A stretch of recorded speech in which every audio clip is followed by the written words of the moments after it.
North Carolina was the site of England's first attempt at colonization in America. It all started in 1584, when Queen Elizabeth I granted a charter to a vast region of land along the east coast of America to her friend Sir Walter Raleigh. Explorers from England searched for a good site for a colony, and they selected Roanoke Island just off the mainland of North Carolina. The following year, over 100 men and boys arrived at the island. Their goal was to create a base for supplying English warships. But they soon realized that the island's shallow waters would make running such a base impossible. And so they abandoned their mission and returned to England. The next attempt at colonization happened 2 years later, when a group of 117 men, women, and children sailed off to colonize land further north in Virginia. But due to some confusion, they ended up at Roanoke Island too. After several months on the island, there were struggles with the Native Americans, and the colonists needed more supplies. So the ship that had brought them to America returned to England to get them.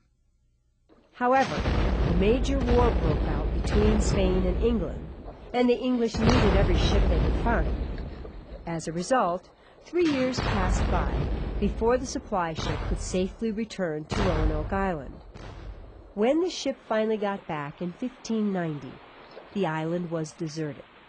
In fact, the only sign of the colonists were the letters C-R-O, carved in a tree. These letters may have been a reference to Croatoan Island to the south. But to this day, the fate of the Roanoke colonists of North Carolina remains a great mystery, and no trace of them has ever been found. By the time the 8 Lords Proprietors began to govern North Carolina in 1663, a small area not far from Roanoke Island had already been settled by a few people who had been indentured servants and small-time tobacco farmers in Virginia.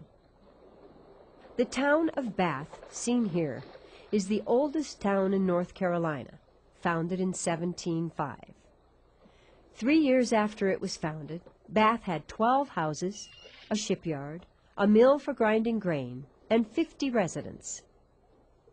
The town was frequently visited by a man named Edward Teach, also known as Blackbeard, a pirate who terrorized shipping lanes along the southern coast of America.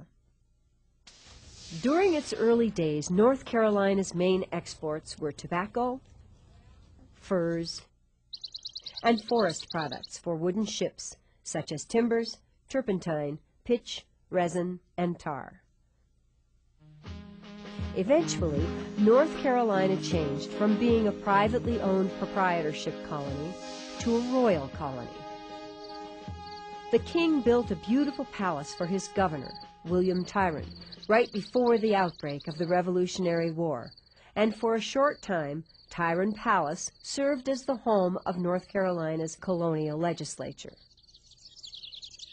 But another purpose of this fine building was to remind the colonists of England's strength and greatness during a time of growing political turmoil in America.